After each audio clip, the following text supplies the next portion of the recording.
السلام علیکم ورحمۃ اللہ وبرکاتہ۔ نحمدہ و نصلی علی رسولہ الکریم، اما بعد فاعوذ باللہ من الشیطان الرجیم۔ یقلب اللہ اللیل والنہار ان فی ذلک لعبرۃ لأولی الابصار۔ مختصر حمد و ثناء اور درود و سلام کے بعد حضرات ذی وقار بنظر عمیق اگر دیکھا جائے، اس بات پہ غور و فکر کیا جائے تو اس کائنات میں، اس عالم رنگ و بو میں اللہ سبحانہ و تعالیٰ کی تخلیق کے بے شمار مظاہر ہیں۔ اللہ سبحانہ و تعالیٰ کی معرفت اور اس کی پہچان کے لیے بے شمار نشانیاں موجود ہیں۔ یہ موسم کا اختلاف اور موسم کا تبدیل ہونا بھی اللہ سبحانہ و تعالیٰ کی قدرت کی نشانیوں میں سے ایک نشانی ہے اور ایک عظیم مظہر ہے۔ جس طرح انسانی مزاج اور انسانی طبیعت میں اختلاف ہے، رنگ و نسل کا اختلاف ہے، بعینہ موسم کی تبدیلی بھی اسی طرح اللہ سبحانہ و تعالیٰ کی قدرت کے مظاہر میں سے ہے۔ سال بھر میں عام طور پر 4 موسم ہم محسوس کرتے ہیں اور ہم دیکھتے ہیں۔ یہ موسم سرما، یہ جو سردی کا موسم ہے، یہ بھی ان 4 موسموں میں سے ایک موسم ہے جس سے فی الوقت جو ہے اب ہم گزر رہے ہیں۔ یہ آخر موسم کی تبدیلی اور اختلاف کس طرح اور کیوں ہوتا ہے؟ ہر چیز کا کوئی نہ کوئی سبب ہوتا ہے۔ اس موسم کی تبدیلی کا بھی ایک سبب ہے جو اللہ کے پاک پیغمبر محمد الرسول اللہ صلی اللہ علیہ وسلم نے بیان فرمایا۔ اشتکت النار الی ربها فقالت ربی اکل بعضی بعضا۔ ایک موقع پر اللہ سبحانہ و تعالیٰ سے اس جہنم نے شکوہ کیا، شکایت کی کہ اے میرے رب، میرا بعض حصہ میرے بعض حصے کو کھا گیا ہے، میرا ایک ٹکڑا دوسرے ٹکڑے کو کھا رہا ہے۔ فَآذِنَ لَهَا بِنَفَسَيْنِ۔ اللہ سبحانہ و تعالیٰ نے اپنی اس مخلوق کو یعنی جہنم کو اللہ تعالیٰ نے 2 سانس لینے کی اجازت عطا فرمائی۔ نفسن فی الشتاء و نفسن فی الصیف۔ ایک سانس گرمی کے موسم میں اور ایک سانس سردی کے موسم میں۔ نبی علیہ الصلوۃ والسلام نے ارشاد فرمایا فَأَشَدُّ مَا تَجِدُونَ مِنَ الْحَرِّ وَأَشَدُّ مَا تَجِدُونَ مِنَ الزَّمْهَرِيرِ۔ یہ جس قدر تم شدت کی گرمی، شدید گرمی جو تم محسوس کرتے ہو، یہ اس جہنم کے سانس لینے کا نتیجہ ہے جو وہ باہر کی طرف سانس چھوڑتی۔ وَأَشَدُّ مَا تَجِدُونَ مِنَ الزَّمْهَرِيرِ۔ اور یہ موسم کی شدت، سخت ترین سردی، برف باری اور اس طرح کی سرد ہواؤں کا جو تم موسم دیکھتے ہو، یہ اس جہنم کی سانس کا نتیجہ ہے جو اپنے اندر کی طرف کھینچتی ہے۔ تو گویا یہ ایک جو موسم ہے یہ اس کے سانس لینے کا نتیجہ ہے۔ یہ موسم سرما جیسے ہی آتا ہے، بعض مسائل ہمارے سامنے ہمیں نظر آتے ہیں اور بعض دفعہ لوگ مسائل پوچھتے ہیں، تو اسی تعلق سے کہ موسم سرما کے کچھ مسائل ہم آپ کے سامنے پیش کریں۔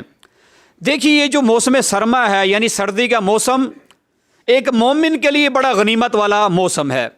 اس میں بڑی فضیلت ہمارے لیے، اہل ایمان کے لیے، اہل اسلام کے لیے اللہ رب العالمین نے رکھی ہے۔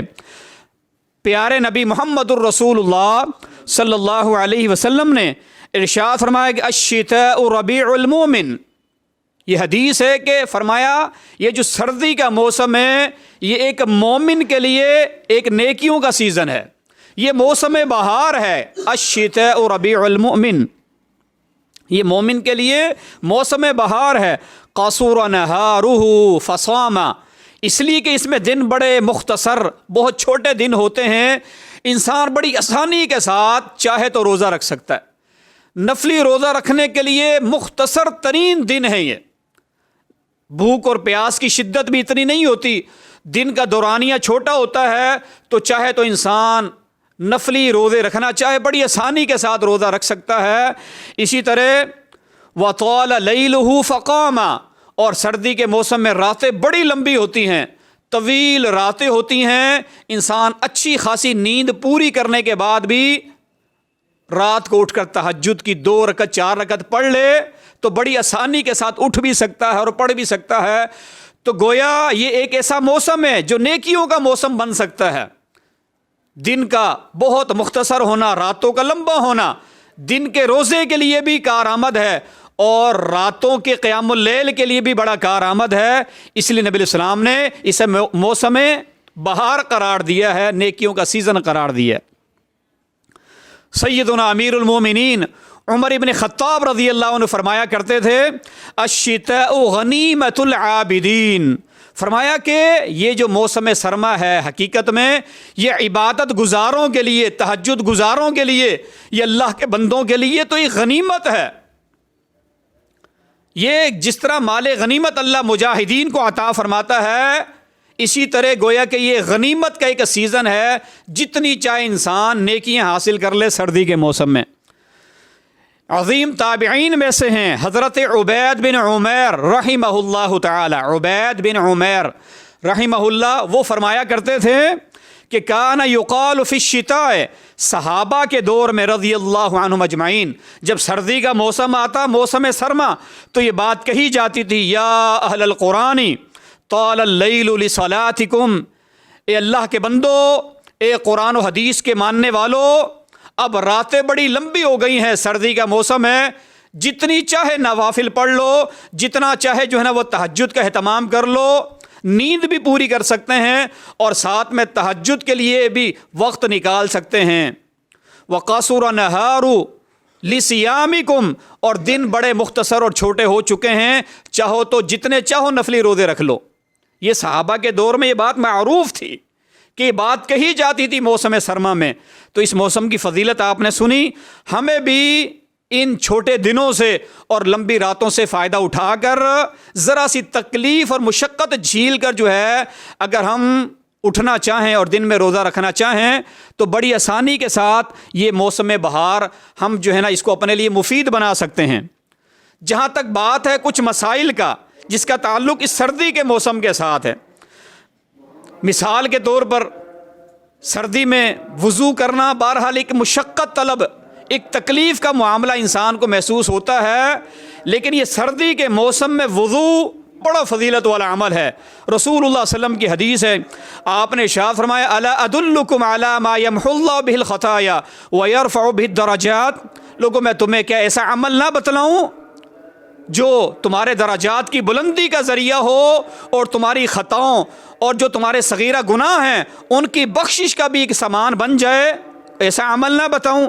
قالوا بلا یا رسول اللہ صلی اللہ علیہ وسلم، کیوں نہیں اللہ کے پیغمبر، ضرور بتلائیے۔ آپ علیہ السلام نے 3 عمل بتائے۔ پہلا عمل اسباغ الوضوء علی المکارہ، ذرا سی تکلیف جھیل کر، مشقت کو برداشت کر کے اگر انسان سردی کے موسم میں مکمل اور اکمل طریقے سے سنت کے مطابق وضو کر لے، فرمایا یہ عمل ایسا عمل ہے اگرچہ سردی میں وضو اور پانی کا استعمال اور خاص طور پر ٹھنڈے پانی کا استعمال ذرا سی تکلیف اور ذرا سی مشقت کا مسئلہ تو ہے، لیکن فضیلت یہ ہے کہ انسان کے درجات بھی بلند ہوتے ہیں اور انسان کے جو صغائر ہیں، چھوٹے گناہ ہیں اور خطایا ہیں، وہ بھی اللہ تعالیٰ معاف فرما دیتا ہے۔ تو پہلا عمل مشقت برداشت کر کے وضو کرنا، اور دوسرا عمل کیا ہے؟ انتظار الصلاۃ بعد الصلاۃ، ایک نماز کے بعد دوسری نماز کا انتظار، اور تیسرا عمل کثرت الخطا الی المساجد، زیادہ سے زیادہ قدموں سے چل کر مساجد کی طرف نماز کے لیے جانا۔ یہ 3 اعمال بڑے عظیم الشان عمل ہیں۔ تو اس سردی کے موسم میں وضو سے نہیں گھبرانا چاہیے، یہ بلندی درجات کا سبب بھی ہے اور انسان کی خطاؤں کی معافی کا ذریعہ بھی ہے۔ اسی طرح سردی سے گھبرا کر یا پریشان ہو کر وضو ادھورا چھوڑ دینا، اس کی بڑی شدید وعید ہے۔ مکمل وضو ہونا چاہیے، ایسا نہ ہو کہ کوئی وضو کا عضو خشک رہ جائے۔ اس لیے نبی علیہ السلام نے فرمایا ویل للعقاب من النار، ان لوگوں کے لیے جو وضو کرتے ہوئے ایڑیوں کو خشک رکھتے ہیں، مکمل وضو نہیں کرتے، ان کی ایڑیاں یا اعضائے وضو میں سے کوئی عضو خشک رہ جائے، فرمایا ان لوگوں کے لیے ویل ہے، ان کے لیے ویل ہے۔ 3 دفعہ نبی علیہ السلام نے ارشاد فرمایا ویل للعقاب من النار۔ اس لیے بھلے ذرا سی تکلیف برداشت کر لی جائے، مشقت اٹھا لی جائے، لیکن موسم سرما میں وضو کو بہرحال مکمل اور اکمل طریقے سے کرنا چاہیے۔ موسم سرما میں چونکہ پانی کا استعمال بہت کم ہوتا ہے، انسان کو سردی محسوس ہوتی ہے، ٹھنڈی ہواؤں کا بھی موسم ہوتا ہے، تو چاہے تو انسان شریعت پر عمل کرتے ہوئے اعضائے وضو کو 1 دفعہ دھو لے، یہ بھی جائز ہے، 1 دفعہ دھو لے، یہ بھی جائز ہے۔ حدیث میں آتا ہے توضأ النبی صلی اللہ علیہ وسلم مرتن، اللہ کے پاک پیغمبر صلی اللہ علیہ وسلم نے اعضائے وضو کو 1 دفعہ دھویا، 3 دفعہ نہ دھوئیں، 1 دفعہ بھی دھو لیا جائے اچھے طریقے سے، تو موسم سرما میں اس بات کی اجازت ہے اور اس بات کی گنجائش موجود ہے، تاکہ انسان پانی کے زیادہ استعمال سے اور سردی سے بھی محفوظ رہے، تو بارکیف 1 دفعہ بھی اعضائے وضو کو دھویا جا سکتا ہے۔ اسی طرح وضو کرنے کے بعد خاص طور پر اس موسم میں، یہ جو سردی کا ہے، تولیے کا استعمال کرنا، کسی کپڑے کا، خشک کپڑے کا استعمال کرنا، تاکہ فوری طور پر انسان اپنے چہرے کو اور اپنے بازوؤں کو جو پانی لگا ہوا ہے وہ خشک کر لے۔ حدیث میں آتا ہے کان لرسول اللہ صلی اللہ علیہ وسلم خرقۃ، اللہ کے پاک پیغمبر صلی اللہ علیہ وسلم کے پاس کپڑے کا اسی طرح ٹکڑا تھا، یہ ایک تولیہ نما ایک کپڑا تھا، ینشف بها بعد الوضوء، وضو کر لینے کے بعد اللہ کے پاک پیغمبر صلی اللہ علیہ وسلم اپنے اعضائے وضو کو خشک فرما لیا کرتے، یعنی اس سے صاف کر لیا کرتے۔ تو موسم سرما میں وضو کر لینے کے بعد کپڑے کا استعمال، خشک کپڑے کا استعمال وہ بھی انسان کر سکتا ہے، اس کی اجازت ہے۔ اسی طرح سردی کے موسم میں، یہ جو موسم سرما ہے، اپنی پگڑی پر اور اپنے موزوں پر مسح کرنا، اس کی بھی اجازت ہے، اس کی بھی اجازت ہے۔ حدیث میں آتا ہے بعث رسول اللہ صلی اللہ علیہ وسلم سریۃً، اللہ کے نبی صلی اللہ علیہ وسلم نے صحابہ کرام پر مشتمل ایک لشکر روانہ کیا، ایک جنگی قافلہ تھا، جنگی لشکر تھا، اسے روانہ کیا۔ فاصابہم البرد، چونکہ موسم سرما تھا، سردی کا موسم تھا، انہیں ٹھنڈ لگ گئی، بہت سے صحابہ کرام بیمار پڑ گئے، سرد ہوائیں چلنے کی وجہ سے، موسم کی شدت کی وجہ سے بیماری بڑھ گئی۔ جب وہ واپس مدینہ تشریف لائے نا، فَأَمَرَهُمْ أَن يَمْسَحُوا عَلَى الْعَصَائِبِ وَالتَّسَاخِينِ، پھر نبی صلی اللہ علیہ وسلم نے ان کی یہ تکلیف کو دیکھا تو آپ نے آئندہ کے لیے انہیں حکم دیا کہ اگر ایسا موسم ہو، ایسا مسئلہ ہو، تو تم اپنی پگڑیوں پر اور تساخین پر جو ہے وہ مسح کر سکتے ہیں۔ تساخین سے مراد یہاں موزے ہیں، تساخین کا معنی پاؤں کو گرم کرنے والی چیزیں، پاؤں کو گرم رکھنے والی چیز موزے ہیں، تو موزوں پر بھی انسان وضو کے بعد مسح کر سکتا ہے، بشرطے کہ یہ موزے پاک حالت میں پہنے ہوں، وضو کی حالت میں پہنے ہوئے ہوں۔ ایک اور اجازت ہے، وہ ہے بوٹوں پر مسح کرنا۔ سردی کے موسم میں انسان شوز پہنتا ہے، بوٹ پہنتا ہے، اور خاص طور پر تسمے والے، ان کو کھولنا، اتارنا، پھر دوبارہ پہننا اگر مشکل طلب امر ہے تو انسان ان پر بھی مسح کر سکتا ہے، جیسا کہ حدیث میں آتا ہے ان رسول اللہ صلی اللہ علیہ وسلم توضأ ومسح علی الجوربین والنعلین، رسول اللہ صلی اللہ علیہ وسلم نے ایک موقع پر مسح فرمایا اور اپنی جرابوں پر اور جوتوں پر بھی آپ نے مسح فرمایا۔ موزے اور جوتے اتارنے کی ضرورت نہیں ہے، انسان چل پھر رہا ہے، یہ ایسی جگہ پر ہے، یہ حالت سفر میں ہے، تو موسم سرما کی اللہ تعالیٰ نے یہ مسائل کو بیان فرمایا ہے۔ اسی طرح موزوں پر مسح کی بھی گنجائش موجود ہے۔ حضرت مغیرہ بن شعبہ رضی اللہ عنہ کی حدیث ہے، وہ اللہ کے پیغمبر صلی اللہ علیہ وسلم کے ساتھ سفر میں تھے، جب آپ قضاء حاجت سے فارغ ہوئے، حضرت مغیرہ بن شعبہ آپ کو وضو کرا رہے تھے، تو اس موقع پر اللہ کے نبی صلی اللہ علیہ وسلم نے اپنے موزوں پر مسح کیا، موزے اتارے بغیر، کیونکہ آپ نے پاک حالت میں یعنی وضو کی حالت میں آپ نے وہ موزے پہنے ہوئے تھے۔ تو یہ کچھ مسائل ہیں جو موسم سرما کے تعلق سے پیش آمدہ ہیں، لوگ پوچھتے ہیں اور ہماری زندگی کے یہ حصہ ہیں، تو اس لیے شریعت کی ان رخصتوں سے اور ان آسانیوں سے ہم فائدہ اٹھا سکتے ہیں۔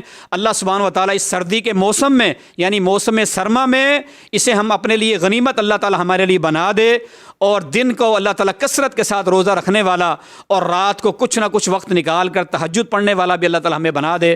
وآخر دعوانا ان الحمد للہ رب العالمین۔